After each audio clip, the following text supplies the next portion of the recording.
What if your body was trying to tell you something, but your conscious mind just wasn't in on the secret? Today, we're diving into a fascinating idea that there's a hidden conversation constantly happening between your mind and your body, and we can actually learn how to listen in. Just imagine for a moment that your body could tell its own story, completely bypassing your conscious thoughts. And I'm not talking about just posture or a nervous tick. I mean a direct line to your unconscious mind. You see, the theory is that this isn't about the body language we all know. It's something way deeper, way more direct. It's communication happening at a physiological level, encoding information that our verbal, conscious mind might not even be able to get to. And it has a name: ideodynamic signaling. This wild concept suggests we can tap into a level of information that's totally inaccessible through normal conversation. You can almost think of it like a biological keyboard, allowing the unconscious to literally type out answers to questions we ask it directly. So, okay, what's the big deal with this hidden language? What problem does it actually help us solve? Well, it all comes down to how we store our memories, especially the really difficult ones. It's a question that brings us to a really crucial concept, one that explains why certain memories seem to get locked away.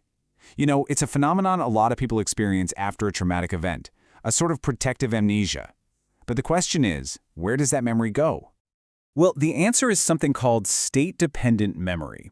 And this is the key, really, to understanding things like traumatic amnesia. The memory isn't gone. Not at all. It's just filed away in a cabinet that you can only unlock with a very specific physiological key. So, for example, someone who's been in a car accident might not be able to remember the details when they're in a normal, calm state. And why is that?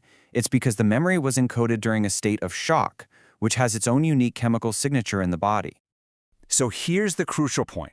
While our normal memories are pretty easy to access, traumatic memories can become state-bound. They get locked away from our everyday consciousness, but, and this is a big but, they can still influence our dreams and our behavior, even if we can't consciously access the source. Okay, so if memories can be locked away by our physical state, what's the key? Well, the answer isn't purely psychological, it's chemical. It's all about the molecular messengers that connect our mind and our body. And this isn't magic, it's actually psychobiology. These information substances are basically like molecular text messages. They form this huge communication network that connects our brain, our endocrine system, and even our immune system. It's a constant chemical conversation happening inside us.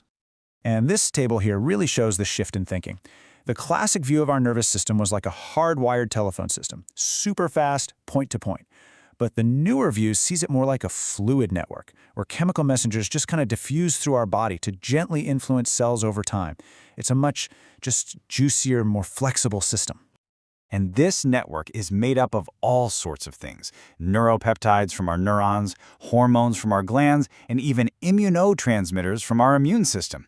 The amazing thing is, they're all speaking the same chemical language, connecting our thoughts and emotions directly to our physical body, right down to the cellular level. So this brings us to the most exciting part, right? How can we actually use this hidden conversation to heal? If we can listen to the body, can we also help it resolve its own problems? Well, the process is surprisingly straightforward. It starts by setting up a really simple, nonverbal communication system. You're essentially giving the unconscious mind a direct way to answer yes or no and help guide the healing process itself.